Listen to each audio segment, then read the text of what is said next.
Good morning. It is truly an honor to be with you here today. 60 years ago, on a cold March morning, history was made right here in Selma. We stand on the shoulders of those brave men and women who set out on a journey we continue today. They marched together for their right to vote in this country, a country their ancestors helped build, shape, and even defend. They marched for the promise of change for a better future for their kids. But they were met at a bridge by an Alabama governor filled with hatred and ignorance. He stood for violence, not peace, suppression, not freedom. But I'm proud this day that this Kentucky governor will stand with you, will walk beside you, and we will march forward together.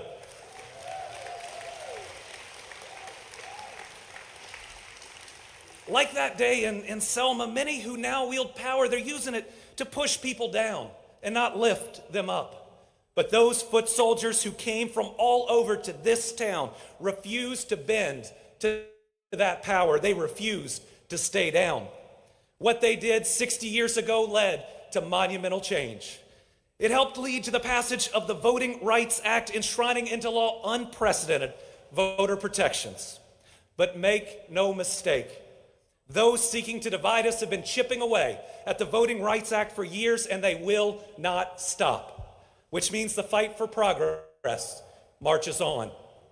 Looking out on this crowd, I see a few pastors, some elders, and some fellow deacons. Like you, I'm guided by my faith. It tells me that 60 years ago, the toughest people weren't the state troopers with the batons or the tear gas, but those trailblazers armed with their faith and the determination to make the moral arc of the universe bend towards justice.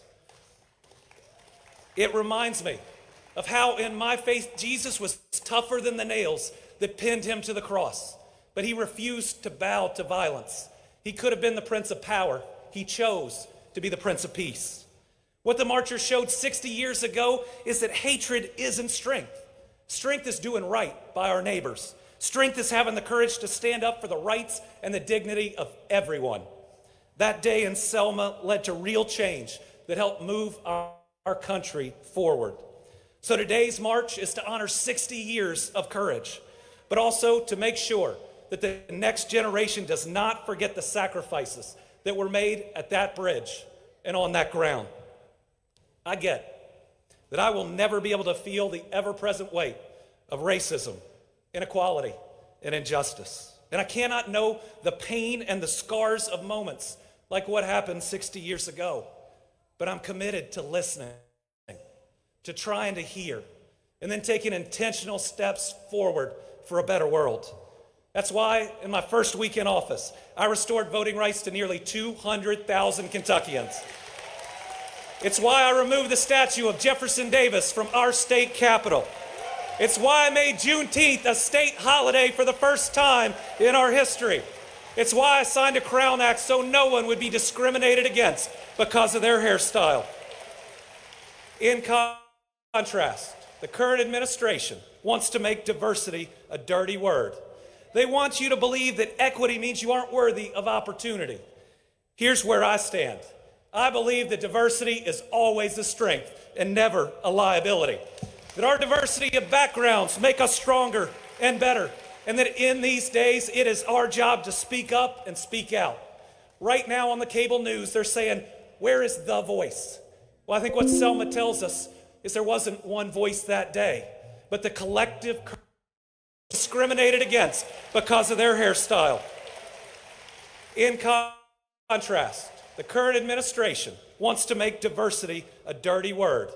They want you to believe that equity means you aren't worthy of opportunity. Here's where I stand. I believe that diversity is always a strength and never a liability. That our diversity of backgrounds make us stronger and better. And that in these days, it is our job to speak up